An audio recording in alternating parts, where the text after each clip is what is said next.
بھی کچھ لوگ یہ سمجھتے ہیں کہ عورت کو حیض آ گیا تو اس کے ساتھ سونا بھی نہیں ہے، اس کے ساتھ بیٹھنا بھی نہیں ہے، اس کے ساتھ ہم بستری بھی نہیں ہونی چاہیے،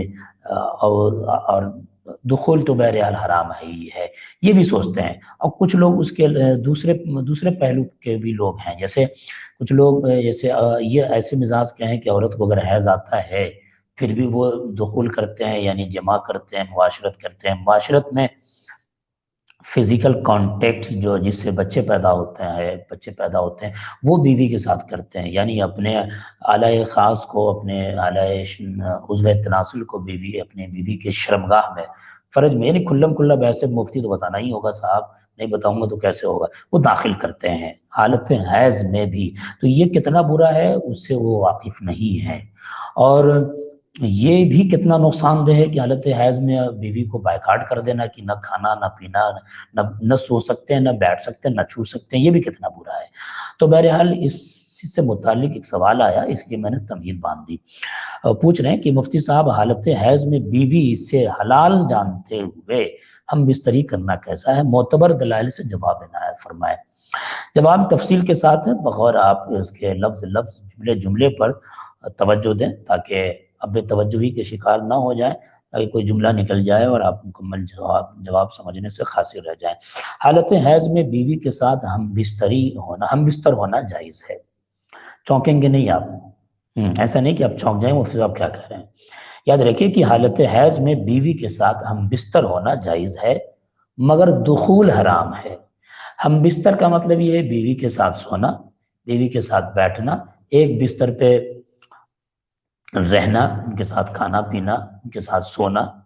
یہ ہم بستر کا مطلب ہے۔ اسی ہم بستری میں لوگ دخول بھی سمجھتے ہیں۔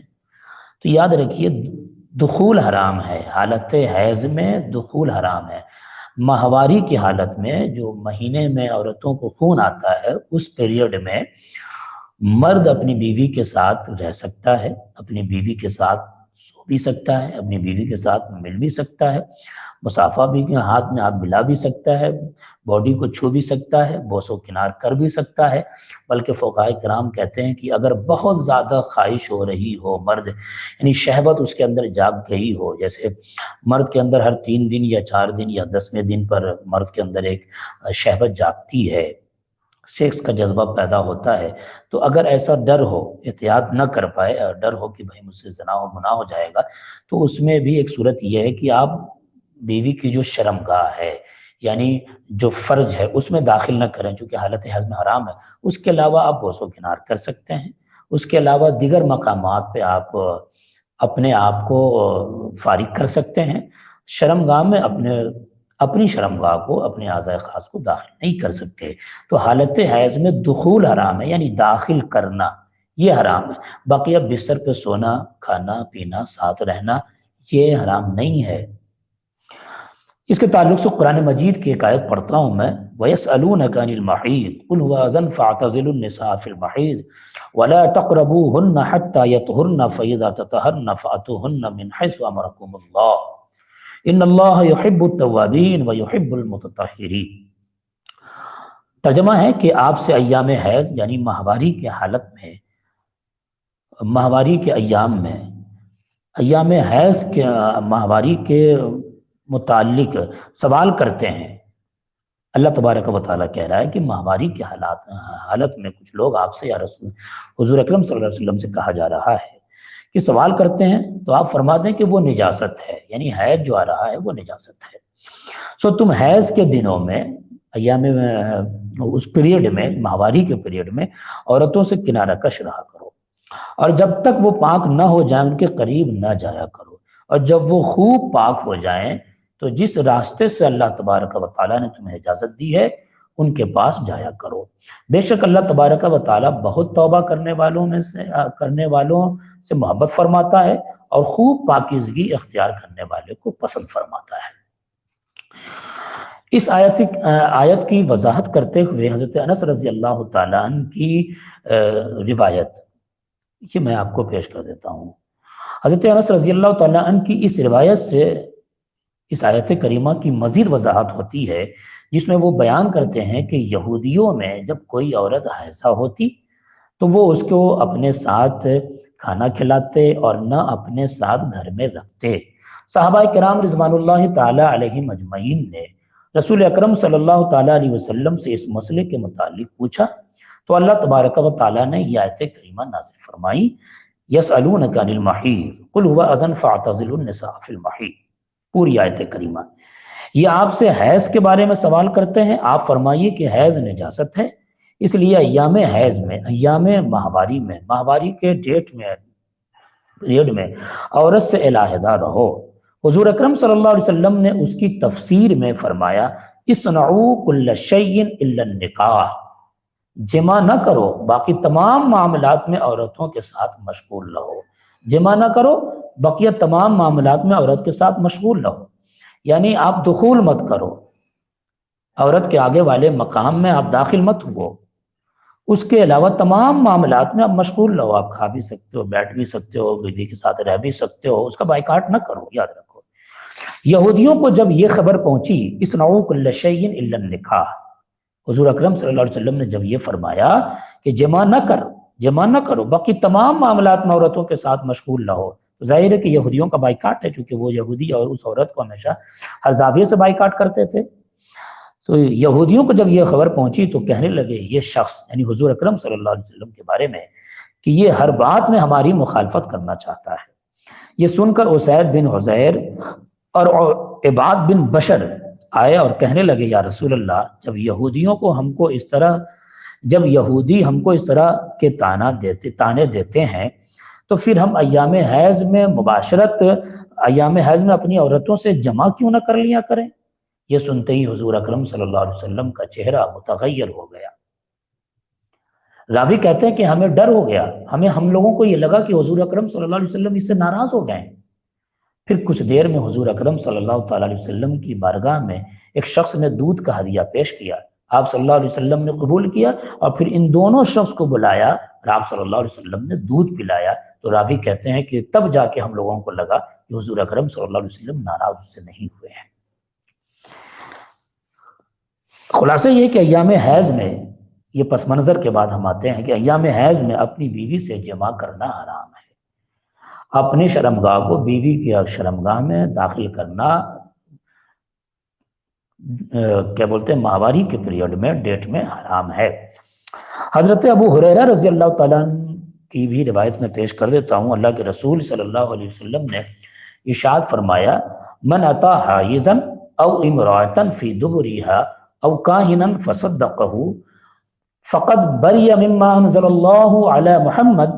علیہ الصلاۃ والسلام۔ جس نے حیض والی عورت سے قربت کی یا عورت کی دبر میں دخول کیا یا کاہن یعنی غیب دانی کے دعوے دار کے پاس گیا اور اس کی بات کی تصدیق کی یعنی اس کو سچا جانا یا اس کو سچا یقین کیا، تو آپ فرماتے ہیں کہ وہ شخص اس تعلیم سے بری ہو گیا جو اللہ تبارک و تعالیٰ نے محمد عربی صلی اللہ تعالیٰ علیہ وسلم پر نازل فرمائی ہے۔ بعض روایت میں یہ بھی ہے فقد کفر بما انزل علی محمد صلی اللہ علیہ وسلم، یعنی جو کچھ حضور اکرم صلی اللہ علیہ وسلم پہ نازل کیا گیا ہے اس نے اس کا انکار کر دیا ہے۔ تو اس لیے حالت حیض میں بیوی سے مباشرت کرنا جائز ہے، یعنی ہم بستر رہنا جائز ہے، ہم بستر کرنا جائز ہے، یعنی بوس و کنار کر سکتے ہیں۔ بوس و کنار کو آپ سمجھ نہیں سکتے ہیں تو بیوی کو آپ کس کر سکتے ہیں، یہاں وہاں جہاں چاہیں بوسہ لے سکتے ہیں، اور اگر آپ کو شہوت غالب ہے، گناہ کا ڈر ہے، تو آپ بیوی کے دیگر مقامات۔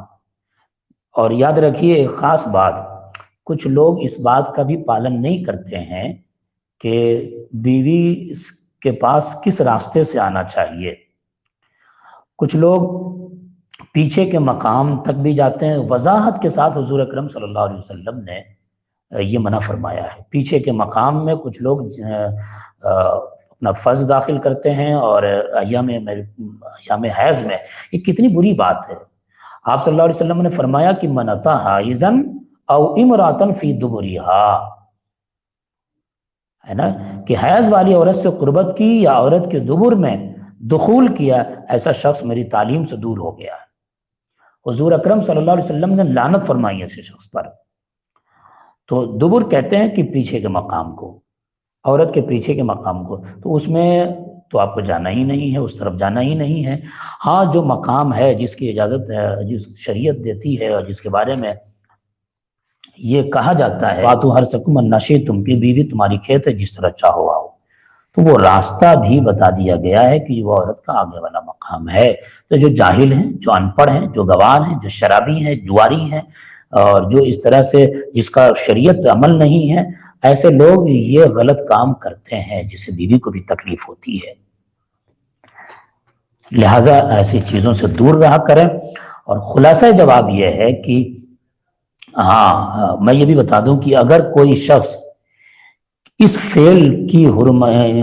کوئی شخص کسی فعل کی حرمت کے بارے میں جان لینے کے باوجود ہی، میں نے اتنی وضاحت اس لیے کی ہے کہ اگر آپ جان چکے ہیں کہ یہ فعل حرام ہے،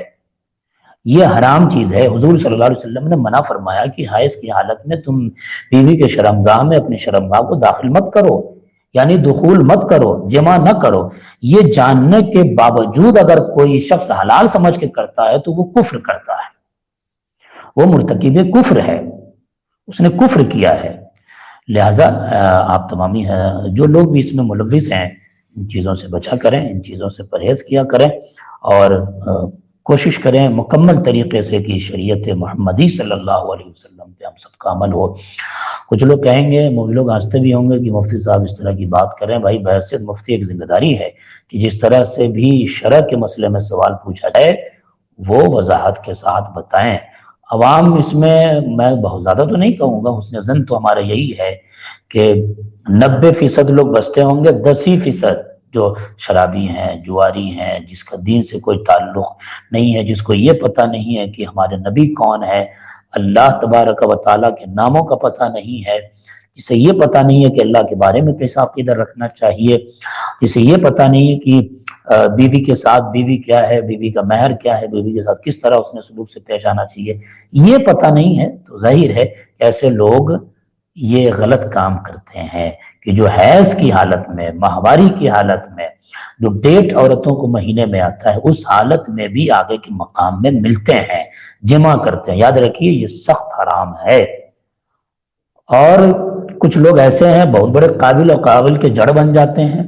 کہ عورت کو حیض آیا، پیریڈ آیا، ماہواری آئی تو اس میں نہ عورت کے ہاتھ کا پانی پیتے ہیں، نہ عورت کے ہاتھ کا بنا ہوا کھانا کھاتے ہیں، اس کا بستر الگ کر دیتے ہیں، سائڈ کر دیتے ہیں۔ یہ یہودیوں کا طریقہ ہے، اس سے حضور اکرم صلی اللہ علیہ وسلم نے منع فرمایا ہے۔ آپ نے کہا ہے کہ